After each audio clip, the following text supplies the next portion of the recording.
Dive into the electrical world of MLB, where every pitch holds the promise of glory. Experience the heart-pounding stories that made baseball more than just a game.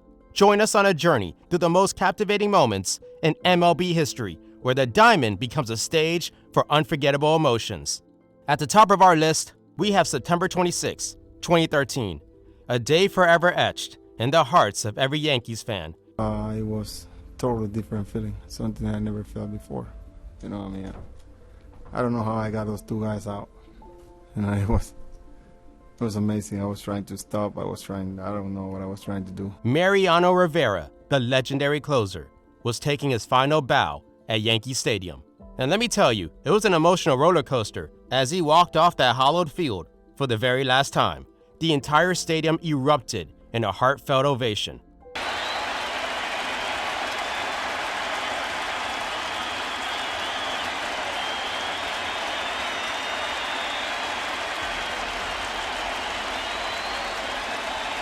I'm talking thunderous applause, folks. The crowd knew they were witnessing history. The captain himself, Derek Jeter, and his buddy, Andy Pettitte, two other Yankees legends, rushed in for a hug. I mean, come on. That's like a Hall of Fame sandwich right there. You could see it in Mo's eyes. He was overwhelmed with emotion. This was the end of an era, and even the toughest baseball hearts were melting that night. Next up, we have the Prince Fielder retirement press conference. And man, it was just heart-wrenching. Doctors told me since, two spinal fusions, I gotta, can't play Major League Baseball anymore. Prince, with all his talent and love for the game, had to face the harsh reality. The doctors told him, "You've got two spinal fusions, buddy. Playing baseball is off the table." It's like someone yanked his dreams right out from under him. That love for the game, the music of baseball, suddenly silenced. And when he said, "I think my team and my teammates don't really miss the game. They miss me." I just want to thank my teammates, all the coaching staff. I'm really miss being around those guys, because I just been in the big league clubhouse since I was their age, so it's to not be able to play is gonna be tough. That's where the tears start welling up. It's not just about the sport, it's the camaraderie, the friendships, the fun they had in those clubhouses, those big clubhouses, full of life, now echoing with his absence. It's a tough pill to swallow, but Prince, he's a class act. Even in the face of such a heartbreaking moment, he handled it with grace. To not be able to do what you love, it's a pain that goes beyond words. Moving on to number 3, we have a day that brought tears to the eyes of many in the baseball world. September 26, 2016, Dee Gordon, that speedster, did something incredible right from the get-go. He launched a leadoff homer, and you know what's special about that? It's pretty rare. But as he rounded the bases and met his teammates near the dugout, there was something different in the air. You could see it in Dee's eyes, a mix of joy and sorrow. See, there weren't just tears of happiness. Dee, how did you manage to play this game tonight? I don't know, man. I don't know. I'm gonna be honest with you. I don't know how any of us got out there and played today.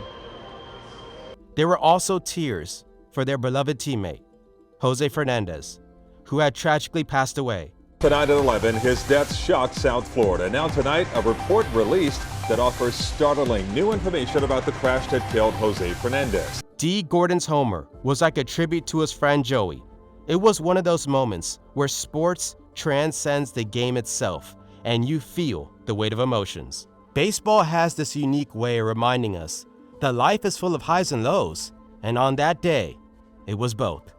Number 4 on our list takes us to 2016, within the iconic Fenway Park, the very heartbeat of baseball, alongside the legendary David Ortiz. Affectionately known as Big Papi, he's swarmed by photographers, waving his cap passionately to a crowd of 25,000 fans who just stuck around to say goodbye. All right, David Ortiz out on the field being mobbed by photographers, waving his cap to the crowd.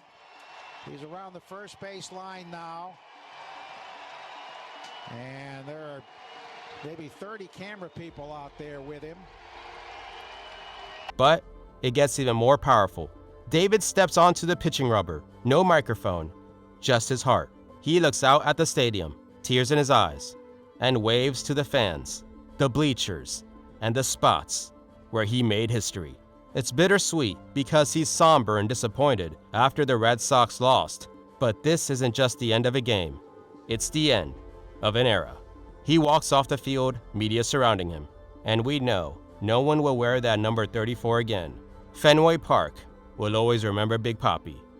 At number 5, we delve into the heart-wrenching story of Yordano Ventura. It took weeks for investigators to confirm that he had been drinking before the fatal crash. What's even more upsetting are reports suggesting that thieves may have stolen his belongings at the crash site before the police arrived. If Royals pitcher Yordano Ventura was drinking before his deadly crash, but that's not stopping people from speculating. Reports from Dominican radio this week suggest thieves at that crash site stole his valuables before police arrived. Local authorities have confirmed that people were already at the scene before they arrived. However, a Dominican journalist reports there's no evidence of looting. Ventura was more than just a talented pitcher. He was a competitive force on the field, known for his blazing 100-mile-per-hour fastball. He played a pivotal role in the Royals' 2014 World Series run and was a key part of their championship-winning team in 2015. Despite his smaller stature, he had the heart of a lion. But at just 25 years old, Ventura's promising career was tragically cut short. It's a stark reminder of how unpredictable life can be. Coming in at number 6, we have November 7th, 2017, a day etched in the hearts of baseball fans. On that day, we lost an absolute icon, a legend.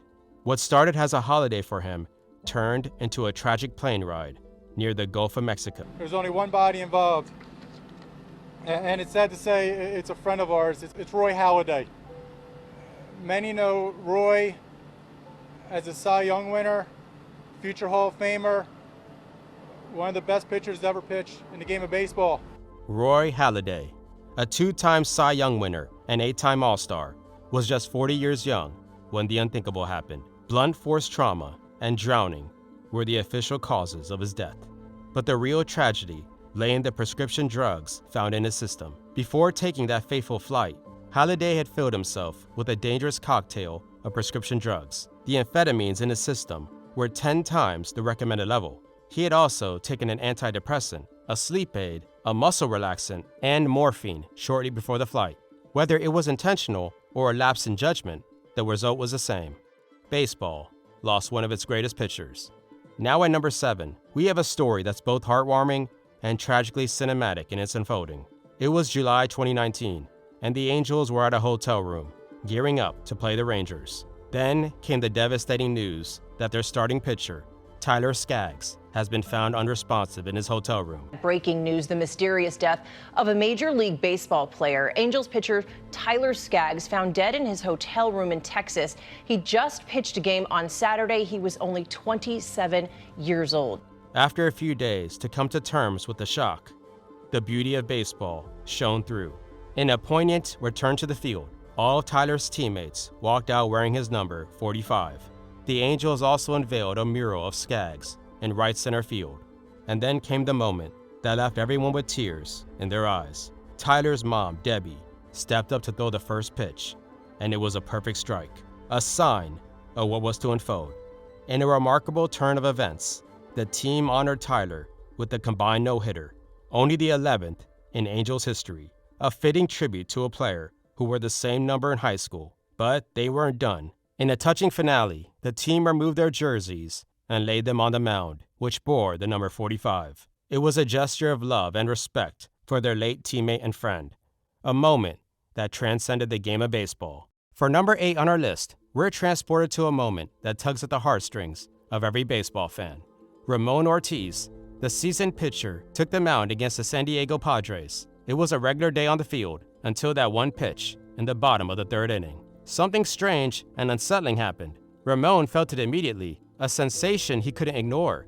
He couldn't contain his frustration, and in a fit of despair, he tosses his glove aside. His teammates, concerned and confused, gathered around him, asking what was wrong. Ramon, tears streaming down his face, couldn't find the words. He pointed to his arm, and that's when they all realized it wasn't good. But what made this moment even more heart-wrenching was that Ramon Ortiz was no spring chicken.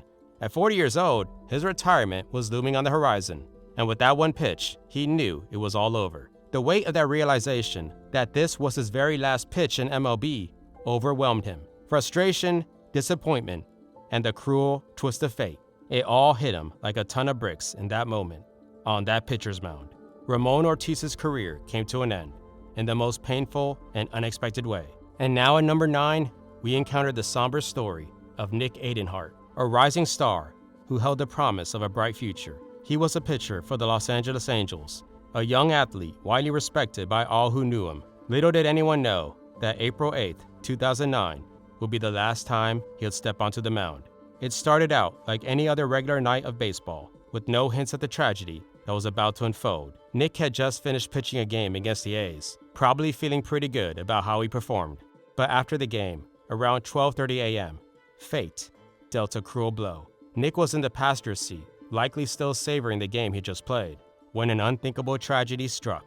An intoxicated driver, Andrew Thomas Gallo, ran a red light and collided with their vehicle, taking the lives of Nick Adenhart and 2 others. It was a senseless and devastating loss that shook the baseball world to its core. Gallo was sentenced to 51 years in prison for the reckless act that ended those young lives. The news hit the team and fans like a sledgehammer. The day after Nick's death, Angels fans came together at the game to show just how much he meant to the organization. The outpouring of love and support was overwhelming. The Angels paid a touching tribute to Nick Adenhart, and they played that game in his memory, winning it for him. In our final clip, we delve into the vast tapestry of baseball history, where certain individuals transcend the role of mere broadcasters. They become the very heartbeats of the team they narrate, connecting not just with fans, but entire communities. When one of these beloved voices retires, it's a moment of poignant reflection. But when that retirement is forced by an inoperable and likely fatal cancer, it's a heart-wrenching farewell. Ernie Harwell, the legendary voice of the Detroit Tigers, was that iconic broadcaster.